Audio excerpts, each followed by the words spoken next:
आगे आपके लिए महासुख है जो दुख और सुख दोनों से परे है। अखंड प्रसन्नता, अखंड आनंद, वो केवल आपके करने से होगा। उपदेश मिल सकते हैं, मार्ग बताया जा सकता है, आपको सहयोग मिल सकता है, पर चलना आपको होगा। यदि आप नहीं चले तो ये कहीं भ्रम हो कि मैं कहीं जाऊं और मेरी दुख निवृत्ति हो जाए, तो इस भ्रम को छोड़ देना आप। क्योंकि हम आप तो बहुत छोटे जीव हैं, अर्थात बहुत लघु तपस्या, लघु पुण्य वाले हैं। हम उन महापुरुषों की बात करते हैं जिन्होंने आजीवन ऐसा तप संचय किया, फिर भी उनके शरीर में भारी से भारी दुख देखे गए। ये दुख और सुख एक भ्रमात्मक इंद्रजाल है माया का, ना दुख है न सुख है। जैसे जो सपने सिर काटे कोई, बिन जागे दुख दूर न होई। ऐसे स्वप्न में तुम चक्रवर्ती सम्राट बन जाओ तो जगने पर तुम थोड़ी रहोगे, तुम जो हो वही होगे। हम भगवान के चिदानंद अंश हैं। ये भूलकर हम अपने को स्त्री पुरुष, अच्छा बुरा, धनी निर्धन, दुखी सुखी आदि आदि बहुत सा प्रपंच है, इसे हम अपने दिमाग में बैठा लिया है। जब तक आप ये प्रपंच नहीं छोड़ोगे तब तक आपको सुखी कोई कर ही नहीं सकता। क्योंकि दुखालयम नाशवान संसार का तो तुमने अस्तित्व रखा है।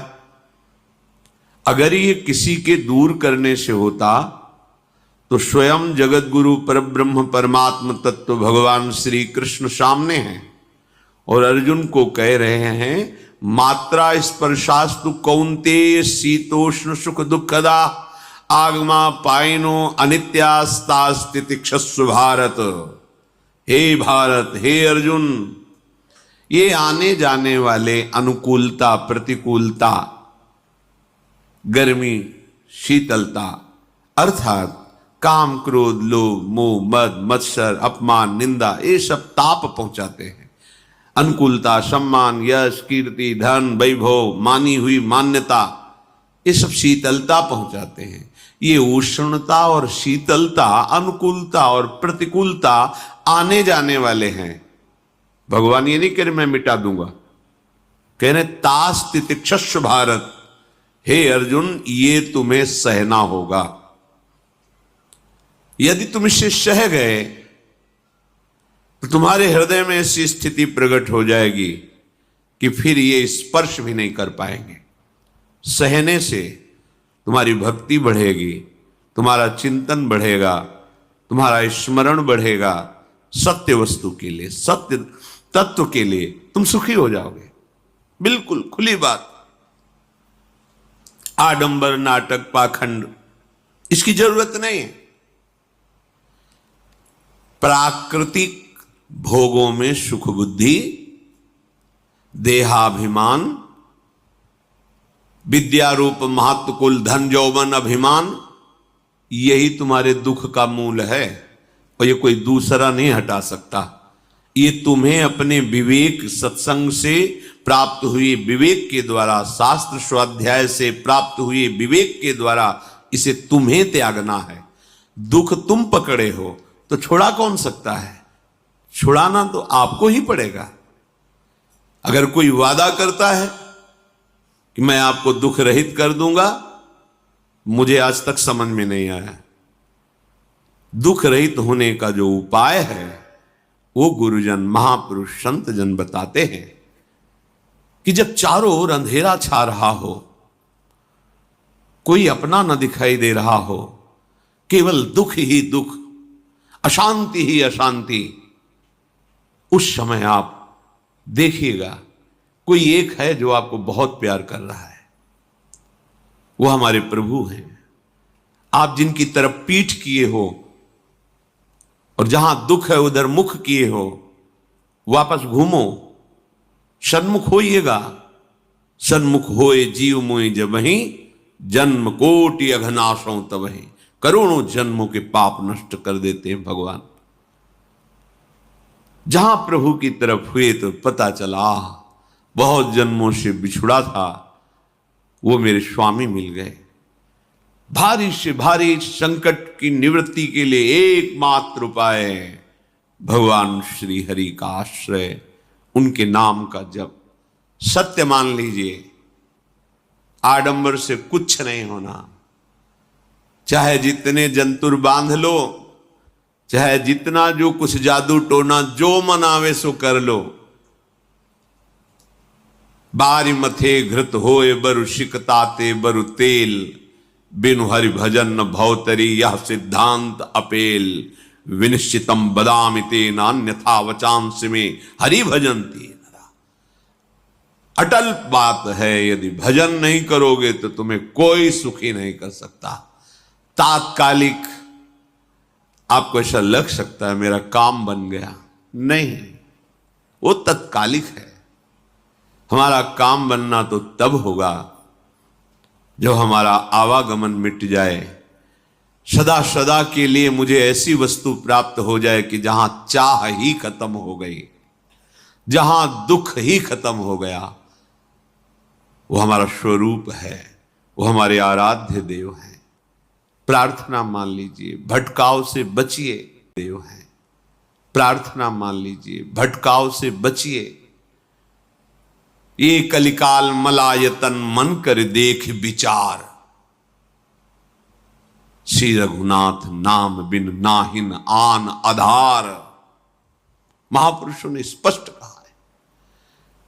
ये मलायतन मल का आगार है। मल माने कामना, नाना प्रकार की वासना, भ्रष्ट आचरण, छल कपट, दंभ पाखंड, बोलबाला, इसका एकमात्र श्री भगवान का नाम आधार है। जो चाहत है नित्य सुख अरु मन को विश्राम, तो हित ध्रुव हित सो भजत रो पल पल, श्यामा श्याम श्यामा श्याम श्यामा श्याम। यदि सच्चिदानंद शाश्वत सुख चाहते हो, जहां से कभी हटना ना पड़े, केवल सुख ही सुख है, आनंद ही आनंद है, और मन का विश्राम चाहते हो कि भाग दौड़ मन की मिट जाए, तो बस प्रेम से बोलते रहो श्यामा श्याम श्यामा श्याम, राधे श्याम, राधा राधा राधा वल्लभ। ये बड़ी शोध करके महापुरुषों ने बात कही है। यदि आप भजन नहीं करते तो आप दिमाग में लिख लीजिए, चाहे अपनी नित्य डायरी में लिख लीजिए, जो आप दिनचर्या लिखते हैं। आपको कहीं भी कभी भी कोई भी सुखी नहीं कर सकता। गांठ बांध लीजिए, भटकने की जरूरत नहीं है। और यदि नाम जप करने लगे, धर्माचरण करने लगे, तो तुम आशीर्वाद देने वाले बन जाओगे। सातरति सातरति सा लोकांतारयति। ध्यान दीजिए, वो तर जाता है, वह तर जाता है, वो लोकों को तार देता है। जब पृथ्वी में भयंकर पापाचरण की वृद्धि हुई, असुरों के द्वारा प्रेरित होकर के जहां भी धर्माचरण, नाम कीर्तन, यज्ञ, हवन, होम, ऋषि मुनि विध्वंस कर दो, क्या हुआ? कोई दूसरा दिखाई दिया क्या? नहीं, किसी की सामर्थ्य नहीं थी। सब मिलकर के ब्रह्मा जी के पास गए, जो ईश्वर कोटि के महापुरुष, सबने ब्रह्मा जी से प्रार्थना की। ब्रह्मा जी ने कहा, हम भी जिनके सेवक हैं, वही प्रभु अब हमारे दुख का निवारण कर सकते हैं। सोचो, आप किसी और से दुख निवृत्त कराना चाहते हैं? जिसने सृष्टि बनाई है, भगवान ब्रह्मा जी भी कह रहे हैं मैं जिनके सेवक हूं, वही प्रभु हमारे और आप सबके दुखों का निवारण करते हैं। तो आपको समझ में नहीं आ रहा कि एकमात्र भगवान श्री हरि ही हमारे दुख का निवारण कर सकते हैं। हमें कहीं भागने दौड़ने की जरूरत नहीं है। साधु समागम इसलिए किया जाता है कि हृदय पवित्र हो जाए। पवित्र हृदय की पहचान बुद्धि में विवेक का प्रादुर्भाव हो जाए, और विवेक से मोह का नाश करके हम निरंतर प्रभु के प्रेम में डूबे, भजन में डूबे। सबने एक साथ मिलकर के विचार किया कि महासुख सिंधु प्रभु से विनय करनी तो कहां जाया जाए, बैकुंठ चले, किसी ने कहा क्षीर सागर चले, अपनी अपनी भावना व्यक्त कर रहे थे। तेहि समाज गिरजा में रहू, अवसर पाई वचन एक कहू, हरि व्यापक सर्वत्र समाना, प्रेम ते प्रगट होई मैं जाना। हे गिरिजा, परम वैष्णवाचार्य भगवान महादेव जी कहते हैं, उस देव समुदाय में हम भी थे। हमने कहा कि हमारे तो हृदय में बात ऐसी आती है कि कहीं भागने की जरूरत नहीं है। हरि व्यापक सर्वत्र समाना, जैसे वो वैकुंठ में विराजमान है, क्षीर समुद्र में विराजमान है, ऐसे कण कण में विराजमान है। बस तुम प्रेम से पुकारो, जहां पुकारोगे वहीं प्रभु प्रकट हो जाएंगे। नाम बाणी जहां श्याम श्यामा तहां, नाम बाणी निकट श्याम श्यामा प्रगट। सिद्ध सिद्धांत है, भटकने की जरूरत नहीं। जहां हो वहीं से प्रिया प्रीतम का नाम पुकारो, नाम कीर्तन करो, उनकी लीलाओं का गायन करो, सबको सुख देने की भावना करो। देखो तुम्हारी दृष्टि बदलती चली जाएगी, भगवत साक्षात्कार करने की योग्यता आने लगेगी।